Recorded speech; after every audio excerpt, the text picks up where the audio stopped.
सह्याद्रीच्या माउंटेन रेंजमध्ये आता ट्रेक करतो आम्ही. रात्रीचे साधारण 12 वाजले. संध्याकाळी ट्रेक सुरू केला होता आणि उन्हाळा सुरू असल्यामुळे आम्ही सकाळचा ट्रेक करत नाही आहोत, रात्रीचा ट्रेक करतो आहे.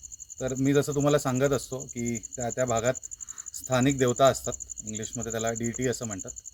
तर ते स्थानिक क्षेत्रपाल किंवा रक्षण करणारे जे देवता असतात, हे गावातले अशा देवतांना खूप जास्त मानतात. म्हणजे त्यांचा तो वेशीवरचा देव म्हणा किंवा मग त्यांचं जागेचं रक्षण करणारं, त्यांचं शेतीचं, प्राण्यांचं, अख्ख्या गावकऱ्यांचं रक्षण करणारा तो देव असतो. एक म्हसोबा नावाचं देवस्थान आहे. तुम्ही इथे बघू शकत असाल. थोडं हा म्हसोबाचा ओढा आहे. पावसात खूप तुडुंब भरून वाहतो. पाठीमागे थोडंसं पाणी आहे.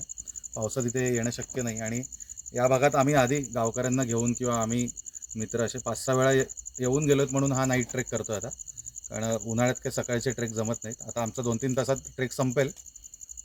तर ह्याचं सांगण्याचं तात्पर्य, आमच्यासोबत आज एक इन्सिडन्स घडला की व्यवस्थित पायवाटेने चालत असताना सुद्धा कुठेतरी मध्ये वणवा लागून गेला असल्याने ती पायवाट बंद झालेली आणि तिथे आम्ही पायवाट चुकलो आणि 15-20 मिनिटं पुढची पायवाट सापडत नव्हती. सो माझ्या मनात कुठेतरी असं सुरूच होतं की हे देवाच्या नावाने की पायवाट सापडू दे.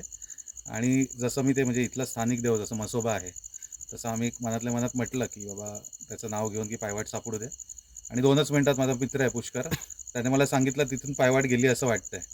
आम्ही दोघं तिघं पायवाट शोधत होतो, बाकी ग्रुप एका ठिकाणी बसून होता. सो अशा ठिकाणी अशा स्थानिक देवता मदतीला धावून येतात असा माझा एक अंदाज आहे किंवा एक्सपिरियन्स आहे म्हणू शकतो. आणि आपल्या आसपास जेव्हा आपण पायवाटेने चालतो असेच अनेक देवी देवतांचे शेंदूर फासलेले दगड किंवा त्यांचं प्रतीक असतं. तर आपण निसर्गात गेलो तिथे नक्कीच रिस्पेक्ट केली पाहिजे.